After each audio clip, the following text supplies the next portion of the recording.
तो मैंने कहा उनसे, रामचरितमानस, वेद पुराण बीज के सारे ग्रंथ एक हाट के समान है, एक अच्छे फल के समान है, जिस हाट में हर प्रकार का सौदा बिक्री होता है। अब खरीदार पर निर्भर करता है किस प्रकार के सौदा खरीदते हैं। जैसे रानी पत्रा का हाट लगता है, मटिया की हाट लगती है, रानी पत्रा की हाट लगती है। इस हाट में कहीं आप अगर चले जाएं, एक तरफ मनिहारे की दुकान, एक तरफ किराने की दुकान, एक तरफ जूते चप्पल की दुकान, एक तरफ हार्डवेयर की दुकान, और उसी हाट में एक तरफ मछली और अंडे की भी दुकान होती है। आप किधर जाते हैं? आप मछली और अंडे की तरफ नहीं जाते हैं, आप वहां पहुंचते हैं जहां आपको सामान लेना होता है, हरी हरी गोभी, हरी हरी सब्जियां लेनी होती है, आप वहां पहुंचते हैं। ठीक उसी प्रकार से रामचरितमानस या दुनिया का कोई भी वेद शास्त्र सदगुरु कबीर उसको झूठा नहीं कहते हैं। सदगुरु कबीर कहते हैं, वेद की तेव कहा कि झूठा झूठा जो नहीं विचारे, सब घट एक एक के लिखे भाई दूजा के मारे। उन्होंने कहा कि बाबा हमको त्रिवेणीगंज उतरना है और मेरे पास भी 7 मिनट मात्र टाइम बचा है। उनको भी त्रिवेणीगंज उतरना था। तो कहा आप बताइए कि इस हाट में सौदा क्या है जो आपने कहा कि अच्छे सौदा है और गलत। मैंने कहा दोनों सौदा आपको लेना क्या आपके ऊपर निर्भर करता है। मैंने कहा कि पहला सौदा है, जब श्री राम जी जनकपुर में जाते, धनुष टूट जाता है राम जी के द्वारा, और राम जी रात्रि के समय में अपने गुरु विश्वामित्र के पैर दबा रहे होते हैं। अब पैर दबा रहे हैं तो गुरु विश्वामित्र कहते हैं, वत्स अब जाओ, सोने का समय हो गया है, विश्राम करने जाओ, मुझे भी विश्राम करने दो।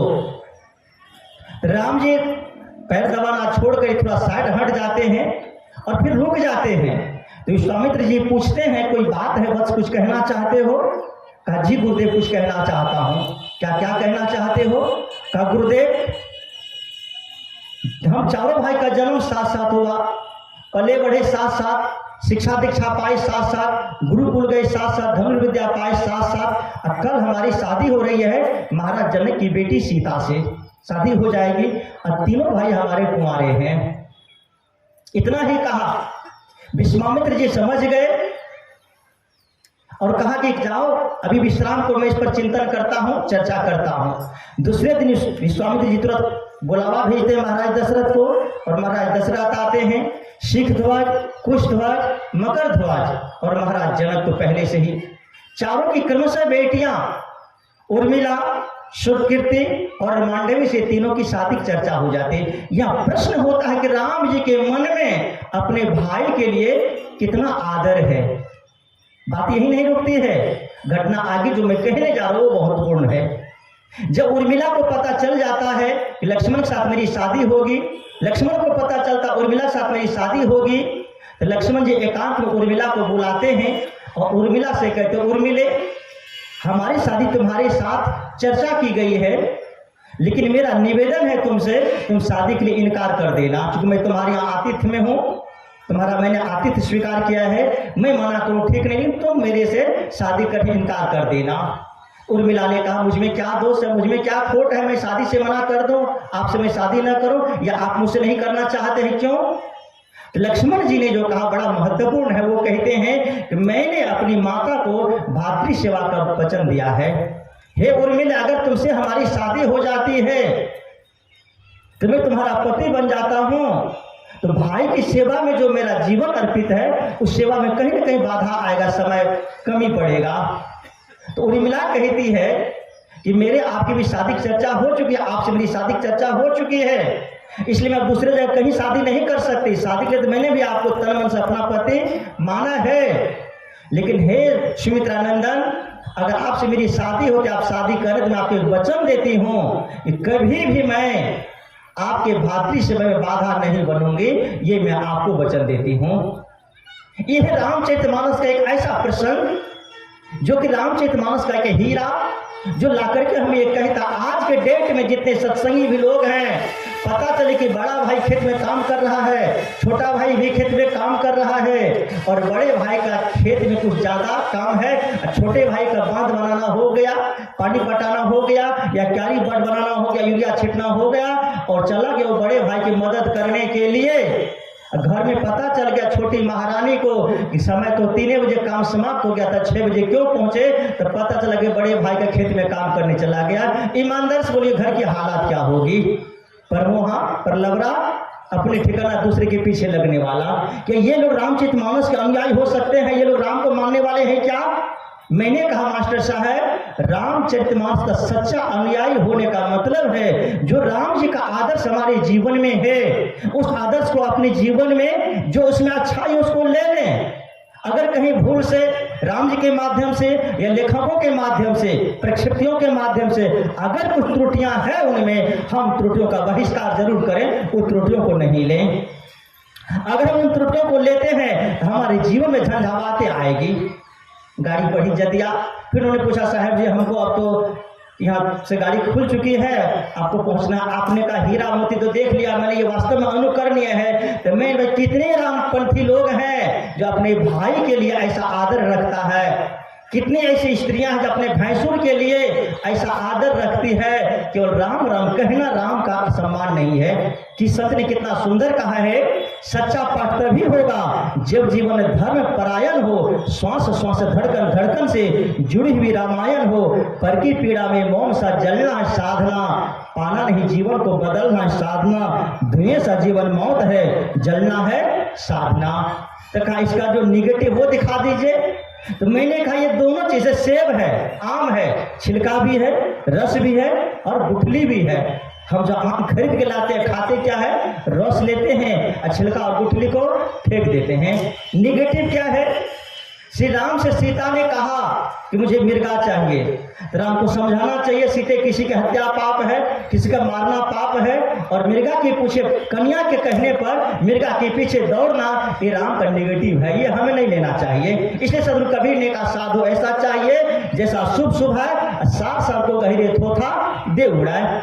एक धोबी के कहने पर एक गर्भवती पत्नी को जंगल भेजना ये राम का नकारात्मक है, राम का निगेटिव है, ये हम नहीं ले सकते, कोई नहीं लेगा। आज जिस प्रकार आम में रस है, छिलका है, हम रस को खाएंगे, छिलका को फेंकेंगे, गुठली को फेंकेंगे, रस को नहीं फेंकेंगे। उसी प्रकार से ये कब होगा? जब जलता हुआ दीपक हमारे सामने में जलते हुए दीपक से जुड़ेंगे तब। उसी रामचरितमानस में यह भी प्रश्न लगता है। गोस्वामी तुलसीदास जी लिखते हैं, चित्रकूट के घाट पर भी संतन की भीड़, तुलसीदास चंदन से तिलक करे रघुवीर। 16वीं सदी की घटना है और गोस्वामी तुलसी जी आए 16वीं सदी में। जो बात आप सबके जवानों पर है, और मैंने क्या कहा, एक जलता हुआ दीपक हजारों बुझे दीपक को जलाने का काम करता है। जब राम जी जीवित थे, सीता का हरण हुआ, कैसे हुआ क्या हुआ सब कहने की आवश्यकता नहीं है। राम जी लंका जाते हैं, रावण का वध करके सीता को लेकर के आ जाते हैं। 16वीं सदी की घटना है। तुलसीदास जी लिखते हैं, चित्रकूट के घाट पर भी संतन की भीड़, तुलसीदास चंदन से तिलक करे रघुवीर। उसी काल में मात्र 13 साल पहले 1511 ईस्वी में गोस्वामी तुलसी का जन्म होता है और 1528 ईस्वी में मिर्जा नवाब जो बाबर का सेनापति है आता है राम जी के मंदिर को, राम जी के घर को तोड़ने के लिए तोप और हथौड़ा लगाता है। जेसीबी नहीं था उस समय में। चित्रकूट से अयोध्या की दूरी 350 किलोमीटर की होती है। ध्यान दीजिएगा मेरे बंधुओं, मेरे माताओं, मेरे भाइयों, 350 किलोमीटर की दूरी पर राम जी चंदन लगा रहे हैं, घिस रहे हैं, अपने घर बचाने नहीं आते हैं। बाबर का वो सेनापति घर तोड़ता है। बाबर का बेटा हुमायूं, हुमायूं का बेटा अकबर, अकबर बेटा जहांगीर, जहांगीर बेटा शाहजहां, शाहजहां बेटा औरंगजेब, औरंगजेब का भतीजा बहादुर शाह जफर। 6 पीढ़ियों तक वहां पर राज करता है, नवाजादा करता है, लेकिन कोई नहीं है अपना मंदिर बचाने के लिए, बनाने के लिए। 6 दिसंबर 1992 को जलता हुआ दीपक, जिसके जीवन का ज्योति जल रहा था, लाल कृष्ण आडवाणी, प्रवीण तोगड़िया, अशोक सिंघल आदि जो भी कार सेवक लोग थे, और एक रात में जाते हैं और उस मस्जिद को ध्वस्त कर देते हैं। अल्लाह पता नहीं कहाँ मसाला पीसने गया था, ये तो खोज का विषय है। क्योंकि जब दीपक बुझ चुका है, राम जी का हो या हनुमान जी का हो, वो आज नहीं आ सकता है। आवश्यकता हम लोगों को अपने जीवन में जाग करके, जो हमारी साहब परमेश्वर साहब बता रहे थे, एक जलते हुए दीपक की तरफ हम लोग जब संत गुरुजन से जुड़ेंगे, उनकी बातों को जीवन में धारण करेंगे, जहां है तहां ले पहचाने, आप अपने जीवन को जाने और अपने घर में हो, अपने परिवार में हो, अपने जीवन को सजाएं। ये अलग विषय, परिवार की परिभाषा बदल गई है। हम दो, हमारे दो, माँ बाप, 4 लेन किनारे जाओ। इसलिए हम लोग अपने परिवार से जुड़े।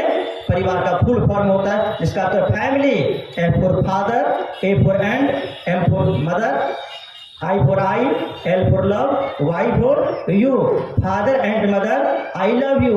पिता और माता मैं तुम्हें प्यार करता हूँ। जिस घर में पिता और माता को सम्मान मिलता है, भाई भाई में प्यार होता है, देवरानी जेठानी में प्यार होता है, वास्तव में वह स्वर्ग का द्वार होता है। जिसके द्वार पर यहाँ स्वर्ग दस्तक दे रहा है वही मोक्ष का अधिकारी है, उसी को मुक्ति मिल सकती है, वही मोक्ष पा सकता है। अन्यथा मोक्ष वगैरह सारी बातें काल्पनिक है, यहाँ कोई घटने वाली घटना नहीं है। जिसका इहलोक सुंदर है उसका परलोक सुंदर होगा, और इहलोक का जीवन चलेगा एक जलते दीपक से। मैंने थोड़ी चर्चा की, बस इन्हीं चंद शब्दों के साथ कि हम लोग भी अपने जीवन के दीपक को अप दीपो भुवन, जो भगवान बुद्ध ने आनंद से अंत में कहा था, अपने भीतर के जीवन के दीपक को जलाएं। हम आप सबका जीवन सुंदर हो, सफल हो। इन शुभकामनाओं के साथ अपने बातों को देता हूं विराम, और आप सबके अंतःकरण में बैठे परमात्मा को करता हूं प्रणाम। गुल खिले गुलशन खिले और खिले सौ की जिंदगी, जहां में बैठे सभी लोगों को त्रेवार शाही बंदगी, शाही बंदगी, शाही बंदगी।